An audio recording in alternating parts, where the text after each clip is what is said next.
Carta do apóstolo Paulo aos cristãos na Galácia. Galácia, região central da Turquia, onde o evangelho já havia chegado. E Paulo está escrevendo para esses irmãos. Hoje eu vou fazer uma pequena introdução, só anunciar esse estudo que nós vamos estar cobrindo nas próximas semanas juntos aí. Agradecendo a vocês pelo carinho de acompanhar esses estudos. Nós terminamos na semana passada Romanos e hoje nós estamos iniciando o livro de Gálatas, que a gente chama livro de Gálatas, Carta aos Gálatas. Quem nascia na Galácia era chamado de Gálata. E hoje nós estamos ali então na Carta aos Gálatas. Antes de entrarmos na essência da carta, eu queria dizer por que a carta foi escrita. A carta aos Gálatas é obviamente uma carta que a gente chama apologética. Apologética significa uma carta cuja o propósito é defender a fé. A apologia, quando a gente faz uma apologia, a gente está fazendo uma defesa. A matéria chamada apologética é definida dentro da estrutura dos estudos teológicos como a defesa da fé. Então, a carta aos Gálatas é uma carta apologética, uma carta para defender a fé. Defender a fé contra o quê? Em que a fé estava sendo ameaçada, que levou o apóstolo Paulo a ficar indignado ou a escrever essa carta para os irmãos ali, irmãos que ele conhecia e que ele amava muito, né? Então, eu vou ler para vocês a introdução que eu fiz a esta carta. E falando nisso, essas cartas todas são livros que eu estou tentando traduzir. Às vezes me perguntam assim, que tradução você está usando? É a tradução que eu estou fazendo, é uma tradução parafraseada, para ficar uma linguagem mais simples, fácil de entender e para a gente poder também acompanhar com facilidade o texto bíblico. Às vezes a gente lê uma linguagem como a Almeida, Revista e Atualizada ou outras, e a linguagem é um pouco mais rebuscada, um pouco mais difícil de entender, não é a linguagem do dia a dia, não é uma linguagem que a gente usa na nossa conversa normal, não é? Então é essa tentativa aí que nós estamos fazendo. A carta de Paulo aos Gálatas é uma carta indignada. Nada mexia mais fundo com o apóstolo do que a percepção de que a mensagem a qual ele havia devotado a sua própria vida e os seus melhores esforços estava sendo falsificada, barateada e proclamada por pessoas que se diziam judeus convertidos a Cristo. Havia muitas pessoas, eu já mencionei em outras cartas, em outros estudos, eram chamados judaizantes. Eles eram judeus que teoricamente tinham aceitado o Messias e se convertido ao Messias, mas que na verdade queriam que todos os que viessem a se converter a Jesus, judeus ou não, se tornassem judeus, se tornassem em todos os sentidos como judeus.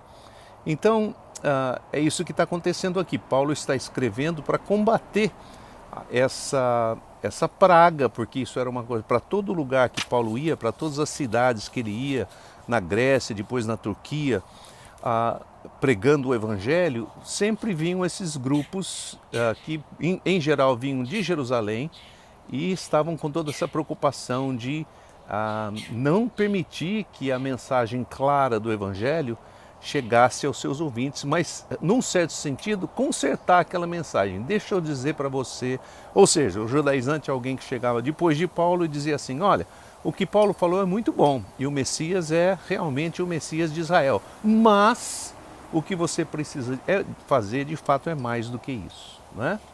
Seria honesto dizer até que Paulo não era exatamente uma pessoa de temperamento calmo, não era uma pessoa sossegada, tranquila.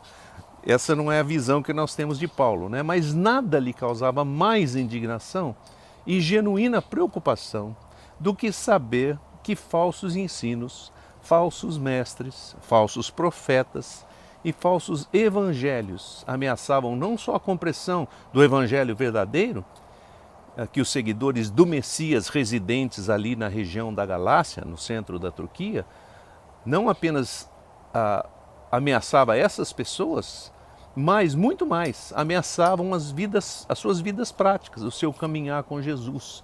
E essa preocupação se reflete em todos os pontos dessa carta. Então a primeira coisa que eu queria dizer sobre essa questão de defender o Evangelho é que sempre vai haver o falso.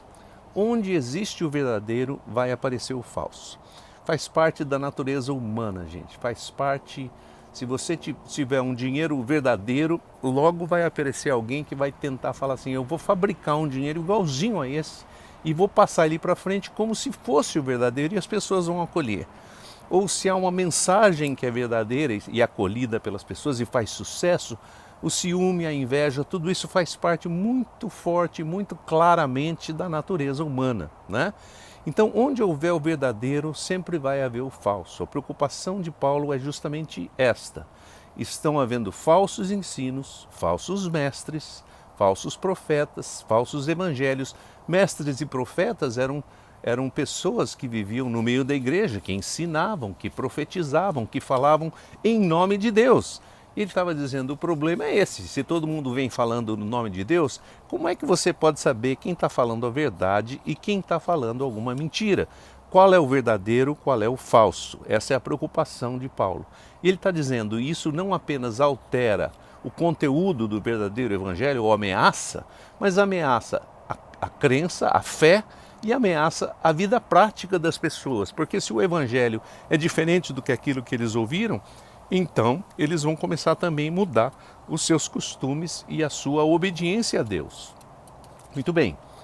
Esse grupo de pregadores fake era chamado por Paulo de falsos apóstolos, ou os da circuncisão, porque eles exigiam que os não-judeus que Paulo estava discipulando na Turquia, ouça bem, Paulo não está falando aqui dos judeus que se convertem, ele está falando das pessoas que não são judias, não são da raiz hebraica.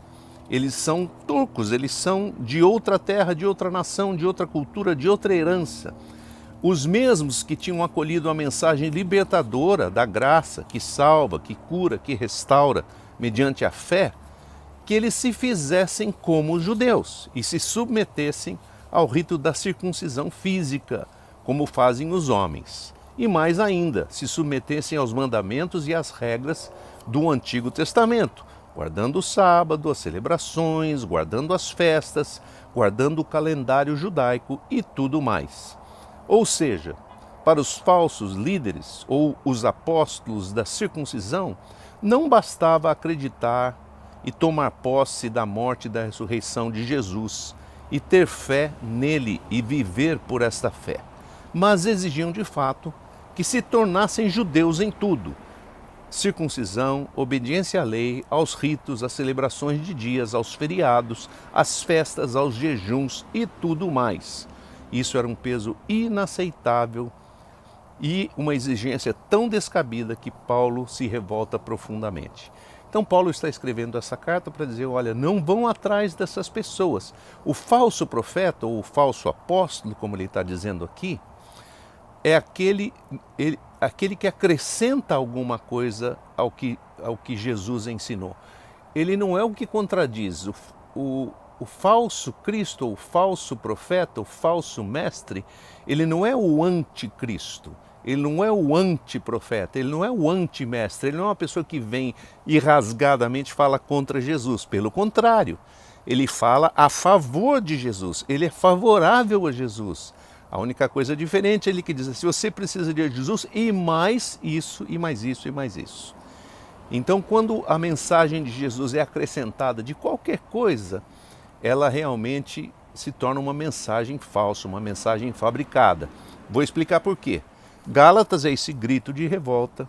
Quem escolher obedecer à religião judaica ou extrapolando qualquer outro esquema religioso baseado em regras, exigências, mandamentos e ritos externos, automaticamente abre mão da graça salvadora de Jesus. Se o custo do resgate das nossas vidas foi a vida de Jesus oferecida voluntariamente no Calvário, então qualquer tentativa de acrescentar a este preço que já foi pago só pode ser vista e considerada como uma ofensa ou um barateamento do valor da morte de Jesus. Ou seja, se o resgate da sua vida, se a sua vida custou tão caro para Deus, que Ele mandou o seu próprio Filho morrer no seu lugar, por você, para comprar a sua vida de volta para Ele, acrescentar algum valor a isso aí e falar assim, olha, a morte de Jesus é insuficiente. Além da morte de Jesus, você tem que praticar isso aqui, você tem que fazer desse jeito, você tem que andar dessa maneira, seja lá o que for, você tem que se tornar judeu, ou você tem que tornar uma pessoa melhor. Todos esses acréscimos, ainda que muitas dessas coisas possam acontecer como fruto da vida de Deus em você, qualquer acréscimo ao pagamento feito por você é uma ofensa para Deus. É como dizer assim, é como se Deus tivesse pagado a conta toda e depois você chegasse e falasse assim, olha, eu quero também participar, eu quero ajudar a pagar aqui um pouquinho do quanto custou a minha vida, quando Deus já pagou pleno preço por ela, preço completo, resgate completo. Tá bom? Essa é a preocupação de Gálatas que nós vamos estudar aí pela frente. O falso dispensa a cruz. Sempre vai haver o falso, número 1. O falso acrescenta a Jesus, ele não contradiz necessariamente a Jesus, mas ele acrescenta, e o falso dispensa a cruz. Boa semana para vocês, Deus abençoe.